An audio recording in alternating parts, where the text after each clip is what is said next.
Thank you, Mr. Chairman. And I would like to thank the Council, the organizing committee, and the president of the meeting for putting diabetes as the first opening session. And for inviting me for this beautiful and amazing place. The challenge that I was asked to answer is closed loop system, meaning is artificial pancreas a dream or reality? So these are my disclosures. And in order to answer the main question, I would like to go with you through 3 additional questions. The first question is, why do we need a closed loop system? Where are we today with the research and development of closed loop systems? Where are we going from here? And eventually I'll get to the main question. So why do we need a closed loop system? We all know what the goal of therapy is since the results of the DCCT study. We know that we have to reduce the hemoglobin A1C level of our patient to near normal range in order to prevent microvascular and macrovascular complications. But we also know that by reducing the hemoglobin A1C and tightly controlling our patient's blood glucose level, we increase the risk of episodes of hypoglycemia, especially severe episodes of hypoglycemia. So our goal is mainly to navigate our patients in between the risk of hyperglycemia on the one hand and hypoglycemia on the other hand. And it seems very easy, but are we successful? So these are the results of 21 centers of excellence from the Arvidore study group. And despite the fact that they are really good centers, we can see that the hemoglobin A1C does not reach the level that are considered the target levels, which are 7.5 for pediatric age group and below 7 for the adult. In a Scottish registry, we have seen that only about 7% of the adult patients reach hemoglobin A1C below 7. And by the way, it has nothing to do with yes or no in the survey that they are doing today. In the Australian survey, they found 13% that had a hemoglobin A1C below 7. The exchange study, the American study, that looked at 25,000 patients in 67 clinics, found the same results. Most patients in different age groups do not get to the target level of hemoglobin A1C. And if you wonder what happens with the hypoglycemia and what are the rates of hypoglycemia, here is a prospective study done in the US by Lori Lefel and her collaborators in Houston. And you can see that the number of episodes of hypoglycemia, and in the pink, you can see the severe hypoglycemia that ended up with a coma or convulsions, are still tremendously high. The TEEN study, it's a study that is supported by Sanofi and looks at about 6,000 patients from almost all over the world. We can see that very small amount of patients are actually under good control, and there is a poster down there today that will show the actual number from Europe. So we are not achieving the goal, and this is why we think about other ideas. And what are we talking about when we speak on a closed-loop system or artificial pancreas? We talk about a sensor that measures the blood glucose level continuously in the subcutaneous tissue, an insulin pump that delivers insulin according to the demand that comes from a brain or a controller. The controller can control everything all the time, or it can control most of the insulin delivery, leaving the patient with the ability to inject insulin just before meals, and this is called by some of the people in the field the hybrid system. Are we better off with each of the arms alone? What if we use just pumps without a brain, or just sensors without a brain. Bill Timberland is here in the room. He was one of the first, actually the first, I believe, to report about the use of continuous insulin pumps or continuous insulin delivery via pumps in pediatric patients.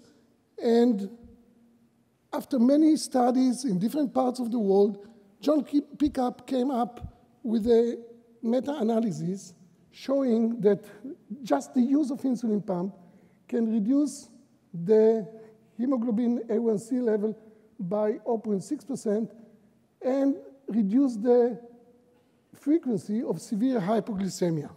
So just using one arm alone can help us control our patients much better. And ESPE initiated a consensus document several years ago together with all other organizations that are dealing with pediatric diabetes, claiming that all pediatric patients with type 1 diabetes are potential candidates for pumps, and there is no lower age limit for initiating pump. Also, that pump can be safely initiated at diagnosis or any time after.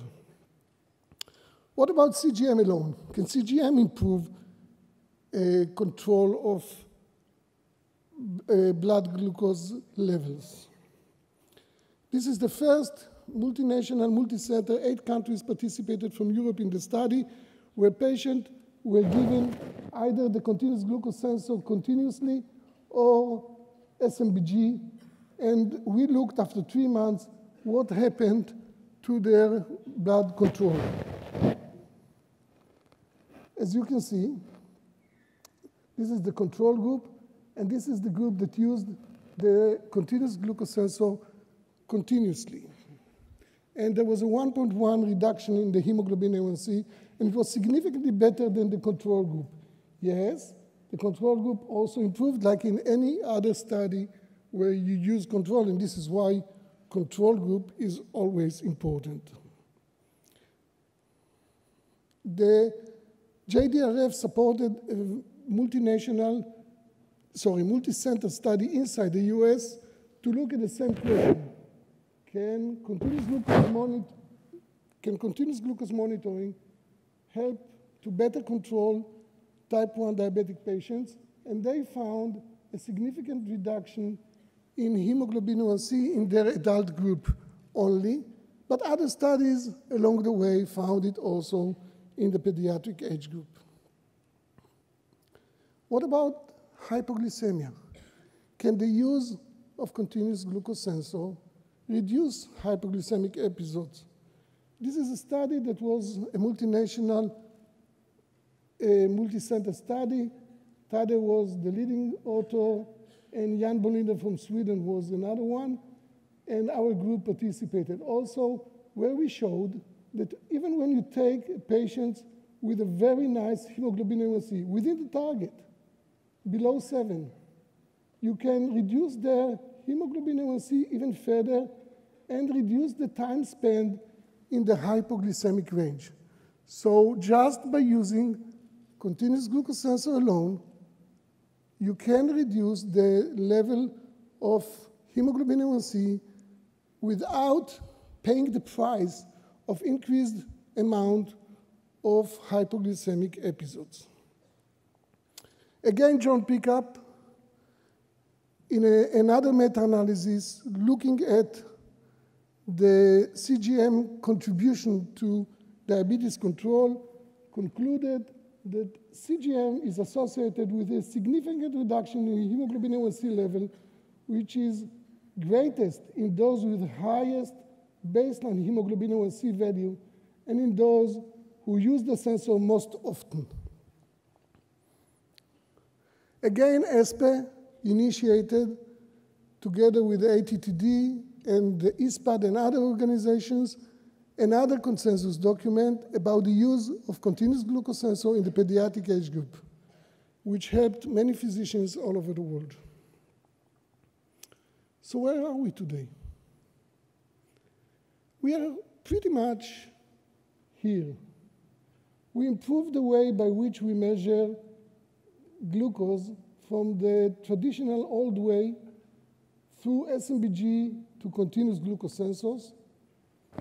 We also improved the way of insulin delivery from syringes, pens, to pumps, but the burden is still on the shoulder of the physician, even though the diabetic educational team tried to empower the patients all the time.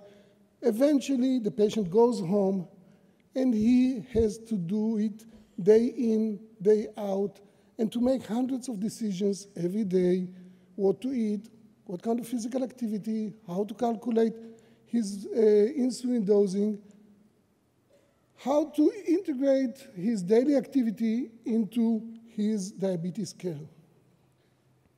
So the first step of closing the loop came with the creation of the low glucose suspend. It's already available in the market. Satish Garg have done inside a hospital study where he showed that if you have continuous glucose sensors that deliver a command to suspend the delivery in insulin once a certain threshold, in this case below 70, is reached, then the speed by which the blood glucose level go up is much better than those that continue to deliver insulin. It's not a surprise, but it's a beautiful example of how a semi-closed loop, a beginning, the first step of closing the loop, just by suspending insulin delivery, you can shorten the time of the patient spend in the hypoglycemic episodes. And if you remember, the time of hypoglycemia is important, and you need a certain time in order to start having coma and convulsions, and according to Bruce Buckingham, about 2 hours. So any reduction in the time is very, very important. Berg and Stahl have taken it one step further into patients' home, and in a nice manuscript in the New England Journal of Medicine actually described pretty much the same results. A small reduction of hypoglycemic time or time spent in hypoglycemia, but significant. The next step is to predict when hypoglycemia is going to come and to prevent it altogether. And this is the study that was done by Thomas Dane. Some of it is simulated patients, only 22 patients, but it's the right step into the right direction. So we will not wait for hypoglycemia to come, but we can already maybe prevent it from coming. Where are we going from here? So we want an artificial pancreas. What do we expect from artificial pancreas more than having a pump and a sensor? So we wanted, first of all, to reduce the burden from the patient's shoulder. This is the main purpose, to prevent hypoglycemic episodes as much as you can and reduce their duration, to lower the mean blood glucose level as close as possible to the normal range, to improve the time spent in the desired glucose range, and to reduce the variability. And indeed, in the last 2 years, there are quite a few manuscripts describing attempts to close the loop. It's a new, wonderful wave of publications. And I would like to concentrate on 3 of those, or 4 of those, and I apologize for all those wonderful work that I can't cover today. So the first one is our work together with the group of Tadeu Battelino and Thomas Dane from the New England Journal of Medicine. It was the first time ever that patients went out of the hospital to a semi-protected environment of a diabetes camp into a multi-center, multinational study with 54 patients in a prospective randomized crossover study. And we have shown that we can prevent hypos, increase the time spent in the desired range, and reduce the time spent in a high blood glucose level. You can see how the blood glucose level looks like during the night in the closed loop system, and how does it look like in the control nights, where patients used sensor-augmented pump. I asked Roman Avoka to send me some slides for this presentation because Roman Avoka is one of the leading people in the field of closing the loop from Cambridge, and one of our chairpersons is from Cambridge and participating in those studies. And Roman sent me the results of his home study of 3 weeks duration, again, prospective randomized crossover study, where he showed a reduction in the mean blood glucose level. And actually, Roman have accumulated quite a few experience, quite a few studies on many patients, 40 young adults, 40 young people, 70 adults, and has accumulated experience and published it in home studies already. This is the slide that I got from the group in Virginia. They tried to develop a device that will communicate between the sensor and the pump in an easy way. They call it a diabetes assistant, and it has an interesting interface where patients see the green light when everything is okay, and the red light when there is a problem that he has to do something about it. And this is the list of centers that they collaborate with. The third one is an interesting manuscript that came out recently. It's coming from the group of Ed Damiano. They use a pump that is composed on glucagon and insulin. So when the patient has low blood glucose level, glucagon kicks in. When the patient has high levels, insulin kicks in. And they have shown in 2 separated groups that they can reduce the glucose level in adolescents and in adults. There are 2 ways to use glucagon. One way is like the one that we're using in shower, hot and cold. So when the way that I've just described that Ed Damiano uses, or there is the way to use it only as an emergency. When everything fails, you stop the insulin delivery, you can't prevent hypo, only then to shoot for insulin. And actually, we have started our studies with the glucagon insulin in combination. And this is one of our engineers exercising the pig in order to see the effect of physical activity. And we have actually turned eventually to the glucagon emergency only. And the reasons are that glucagon is unstable in solution. There is no available device for it right now. Some patients develop nausea and vomiting.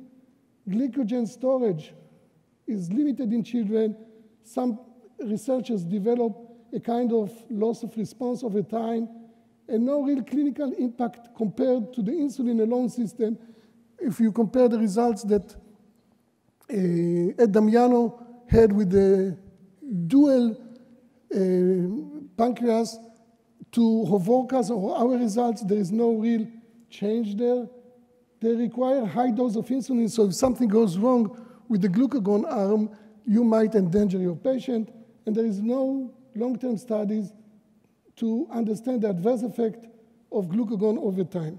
So this is why many of the researchers concentrate on insulin only. This is a manuscript that we published back in 2010 to describe the way that we deal with the controller. Our controller is similar to the way that you think when you see your patients. It's called a medical doctor logic, because it's similar to the way that a physician thinks. And it has a basal bolus approach. We also, because this is what we're used to do, we also understand that we have to individualize the system to each patient because no 2 patients are alike, and it has a learning system. Why does it have a learning system? Because you all heard your patients complaining, doctor, I don't know, yesterday I've done exactly the same that I've done today, yesterday I was perfectly controlled, and today I am out of range altogether. And this is why we need a learning system. We also think that the system must have the ability to connect to every pump and sensor that are available. And the remote safety monitoring is an option that we should execute. And we concentrated on night first. Why night first? because night is the most dangerous time of the day. During the night, we have the most severe episodes of hypoglycemia, convulsion, and even dead in bed syndrome. And if you wonder what is the fuzzy logic, what is the MD logic, if you have a Bosch washing machine at home, for example, or you are flying Boeing, you can ask the pilot or the technician what is the fuzzy logic means. But really, it is just turning the way that you are managing your patient into an algorithm. And of course, everything has to be nowadays wireless. Because if it's not wireless, nobody will use it. And we created a consortium together with Thomas Dane in Germany and Tade Bartolino in Slovenia, and we called it the DREAM Consortium. I don't remember what the DREAM stands for anymore. It had some meaning, but the meaning is that we were dreaming together to solve the problem. And over the years, from 2006, we went through different steps from feasibility studies inside the hospital, from designing the algorithm inside the hospital feasibility studies, then inpatient studies, the camp study that I've elaborated on. Then 2012, we took the first patients to home studies. We extended it in 2013, and now we created an organization to hopefully make it one day a product. So if we go over the steps, these are the first steps of the feasibility study. You can see the mean blood glucose level was 122. We reduced hypo altogether, and we had 83% within the desired range. If you compare it to your patients, I assume that it's pretty nice. And it was a night study only. Then we did a multi-center, multinational study at night in 4 hospitals. And these are the results of the closed-loop nights in 3 hospitals, Germany, Slovenia, Israel. 3 hospitals, these are the results of the closed-loop night compared to the open-loop nights. We then moved to the camp, which I already elaborated on. And then we moved with 72 patients to 4-night study in a prospective randomized crossover study in the 3 countries. Again, patients at home for 4 nights. And you can see that we reduced significantly the time spent below 70, the time within the range, and we got pretty nice 136 mg/% mean blood glucose level during those nights. We then moved to 6 weeks at home study. And I'll elaborate on the 6 week in a moment. But when we faced the FDA, they told us, guys, what will happen if a patient will take the system that is designed for night only and use it during the day? So we conducted a study to see what happens if the patient decide to use it during the day. The main purpose of the study was to see safety. And indeed, we saw that it's not only safe, it's even effective. So we reduced the time spent above 180, we increased the time spent in the desired range, and the mean blood glucose level. I would like to go back to the 6-week study. Remember, this is a 6-week study that patients are at home. So they do whatever they wanted during the day. They go to school, to go to work, they go to physical activity. We didn't restrict them at all. And then they come home, and when they come home in the evening, they click on the device twice, and here they are connected to the closed-loop system. By the way, I've learned much more about what my patients are doing at night from this study than I've learned my entire life. You think that they are going to sleep at night, especially if you are treating adolescents. They chat on the phone, they eat. They chat on the phone, they eat. They go to see a movie, they eat. They eat all the evening, and the device and the brain and the controller has to take over and to make sure that they will still continue to be well controlled. So you can see the night results between 11 and 7 a.m. In any parameter you look at, we achieved a better and significant control. The surprise was in the mornings. Now, in the mornings, we asked them to turn it off, and they did indeed turn it off. So the pump, the controller was not participating in the blood glucose control during the day. And despite the fact that it did not, they were much better controlled also during the day, because they were brought to the morning in a better good blood glucose level, and it influenced the entire day. So controlling the night, getting over the fear of hypoglycemia during the night, reducing the blood glucose level during the night, bringing them to a better blood glucose level, fasting blood glucose level in the morning, enable them to better control the blood glucose level the entire day, 24 hours around.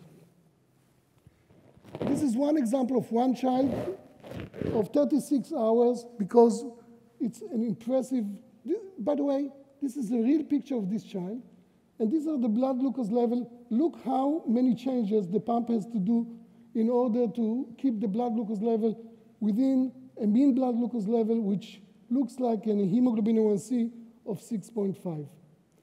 Over the time, we accumulated patients in ongoing studies, 84 young adolescents. They're adolescent, it's not young people, and 45 adults, 1,300 nights, 1,400 closed loop for the entire day, and you can see our patients looking at it. So the concept is that eventually everything will be pump-centric. The gray is what we already have. We already have a way to download and view the data, to flexible the basal, to bolus sophisticatedly, to use sensor-augmented pump and low threshold suspend. And here, the predicted is coming, automated carbohydrate counting. There are so many attempts to overcome this challenge, and I hope that we will enjoy an automated system to evaluate the carbohydrate counting, because this will change the life of many of our patients. Automated patient setting adjustment, and a closed loop system is here. It's knocking on the door, and everything can be connected to the cloud and to the patient's data. And yes, is it a dream or reality? I believe it's reality. It's here to stay. And these are the patients. For them, it's reality. They are using it on a daily basis in many of our studies already, in the 3 centers around the world. And this is a time to thank the collaborators from the 3 centers. We call them the dream team. They deserve it. And the sponsors of our study. Thank you. Thank you very much, Moshe. Excellent.